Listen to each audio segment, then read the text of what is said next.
Well, good morning, Peachtree Corners. Your friendly city manager here, wanting to spend a couple more minutes with you today talking about all things in our new normal environment in Peachtree Corners as we do our part to prevent the spread of this COVID-19 virus. As it stands today, there's really not much to report on of really any newsworthy note, with the exception of yesterday, the governor's office, the governor issued some expansion to the executive order that he issued earlier this week.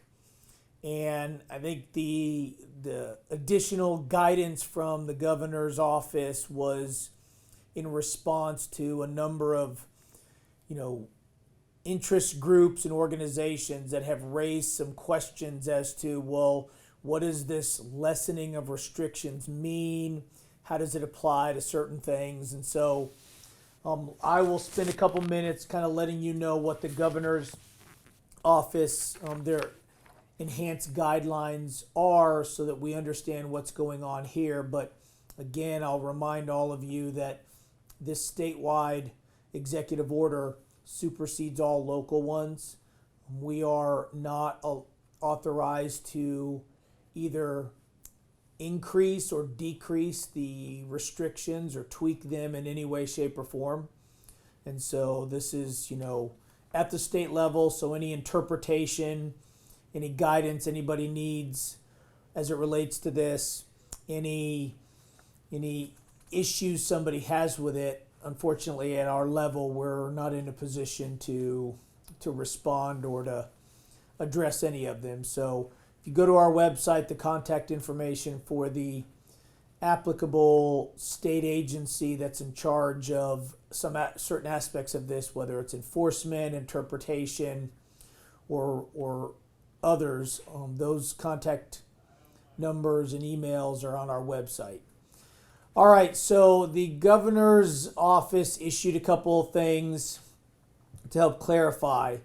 And so, as you know, earlier this week, the governor added a number of activities or businesses to what he had termed minimum basic operation. In other words, these companies could now open for business as long as they were meeting certain criteria. So the minimum basic operations now includes the ability for gyms, fitness centers, bowling alleys, body art studios, barbers, cosmetologists, hair designers, nail care artists, estheticians, and massage therapists can all begin engaging in those minimum basic operations starting today, and which is Friday, April 24th.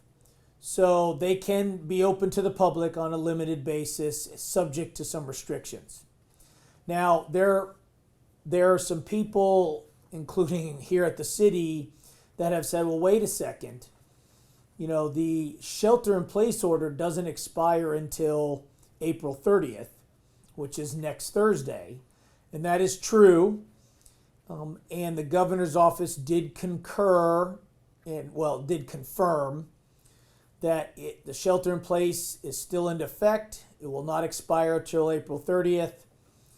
But because those business activities that I just mentioned fall now under minimum basic operations, they're considered eligible for somebody to say that they're essential, which means that if you want to go to one of those activities, you can leave your shelter and go to one of them. So again, shelter in place is still in effect, but those minimum basic operations, that category has been expanded. Couple other things of note starting Monday. Monday, we are going to see restaurants being allowed to reopen on a limited basis for dining in activities. And again, they can be doing it, but on a limited basis and subject to restrictions. one of the main ones is there's a formula that the governor came up with, and that is a restaurant can open for dining in options, but they can have no more than 10 patrons in a facility per 500 square feet of public space. Now, the public space does not include bathrooms or bar or waiting areas. So I guess it's dining public space.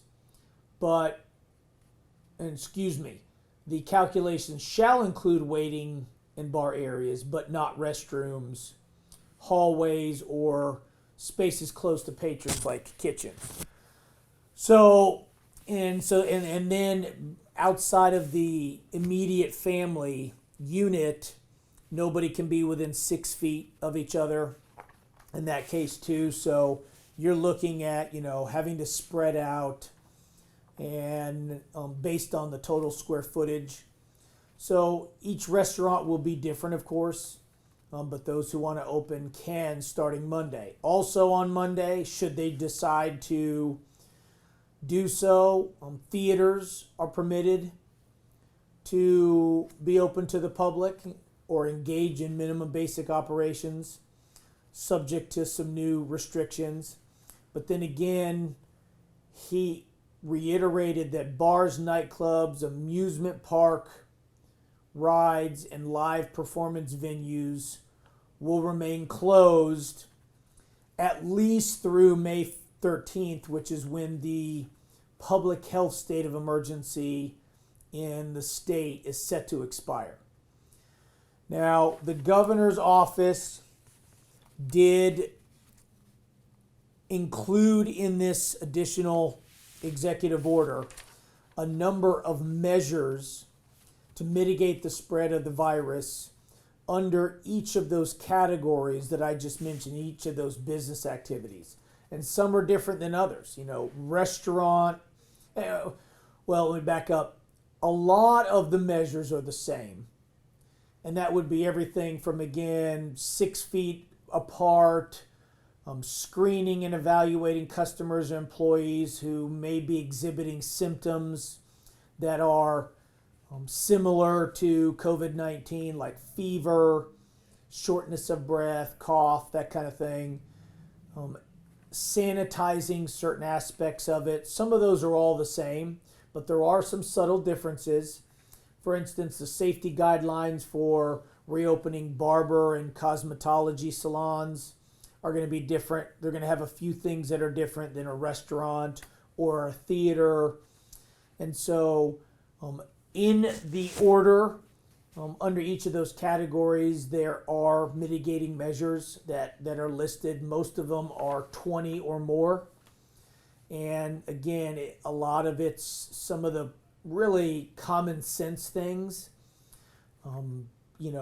Trying to limit pin pads for people to touch, or making sure that they're providing disinfectant for people to use. A lot of these businesses are strongly suggested that teleworking for all possible workers or implementing staggered shifts are highly suggested. Holding meetings and conferences virtually when possible. So again, most of it's pretty self-explanatory.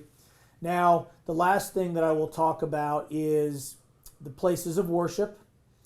Also, places of worship holding in-person church services are now allowed, and there are some specific measures for that too, which have again that are unique to church services.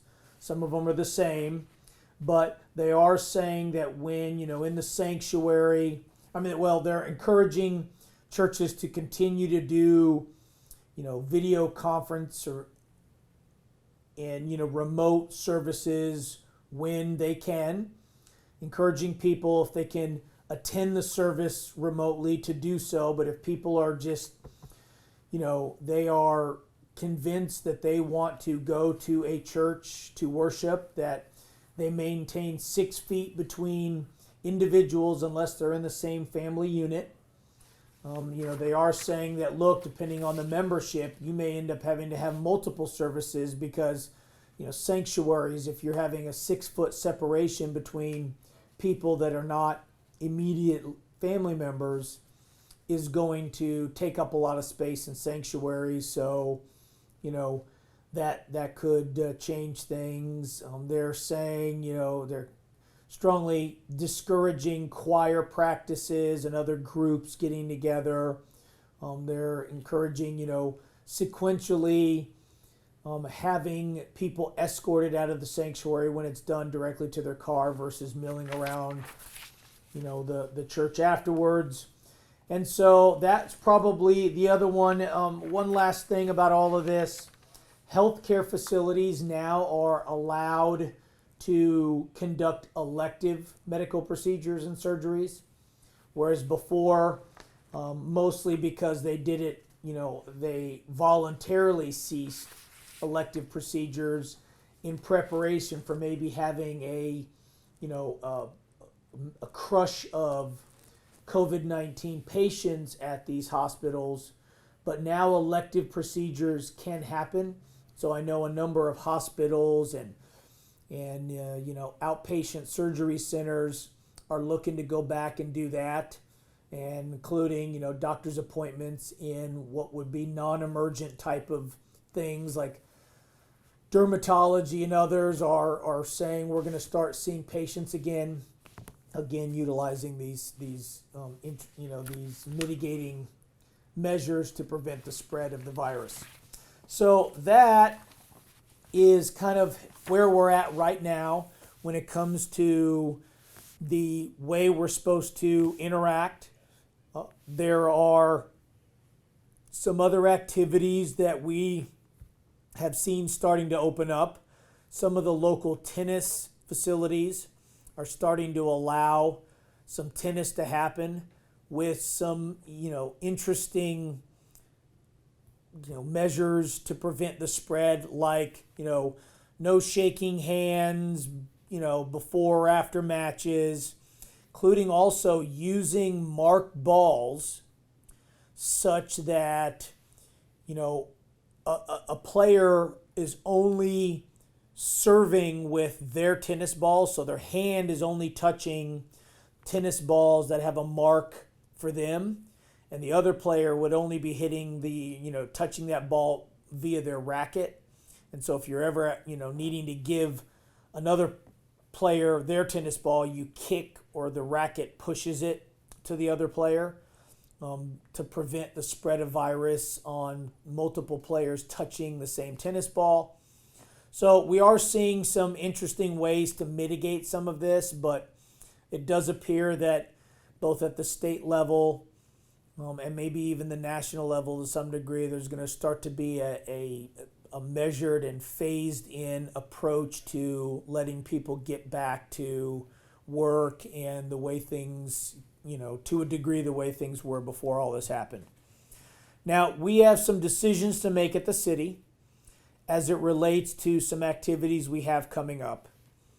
And by that I mean we've got the shelter-in-place order, unless the governor changes something. The shelter-in-place order is set to expire on April 30th, and the public health emergency is set to expire May 13th. Those two things have some regulatory influence on the way we're operating and what activities we're allowing in the city. So the city's going to have to make a decision here soon on when we're going to open City Hall back up to the public and what it's going to look like when we do.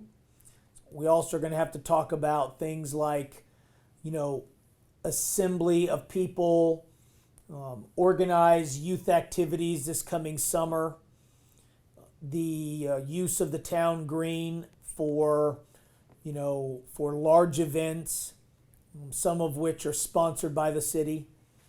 And so we're kind of considering all those right now, and next Wednesday the mayor is going to address the city and to discuss all of those things, kind of how he sees the city's, activity and the environment we're going to have within Peachtree Corners over the summer months coming up. And we're inside of 1 month from when school is supposed to be done. I think it's May 20th, at least for the public schools. Some of the private schools here may be a little bit earlier than that. But, we would normally have summer activities starting up, summer camps, baseball, again, swim leagues. And so those kind of things the mayor's going to address during the normal Wednesday 11 a.m. time slot. And we'll lay out kind of how we see things happening here. But again, we're going to try to meet, be the most moderate we can. Safety is always paramount.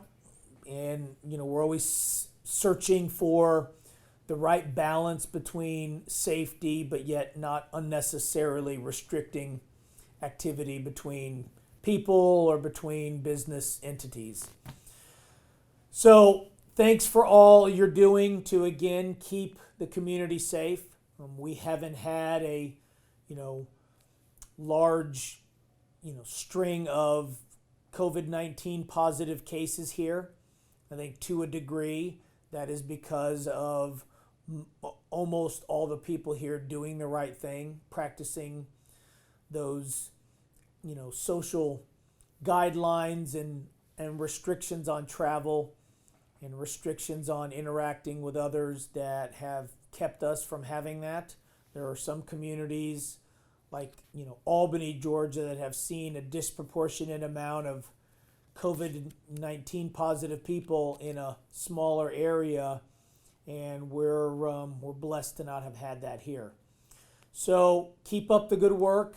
Hang in there. We are a day closer to the end of this tunnel. I think we can all see the light. It may not be exactly the way it was before, but it'll be much closer than it is now. So thanks for everything you're doing. Stay safe. Have a great weekend. Enjoy any good weather that there is out there, and we will be back in touch at the beginning of next week. God bless.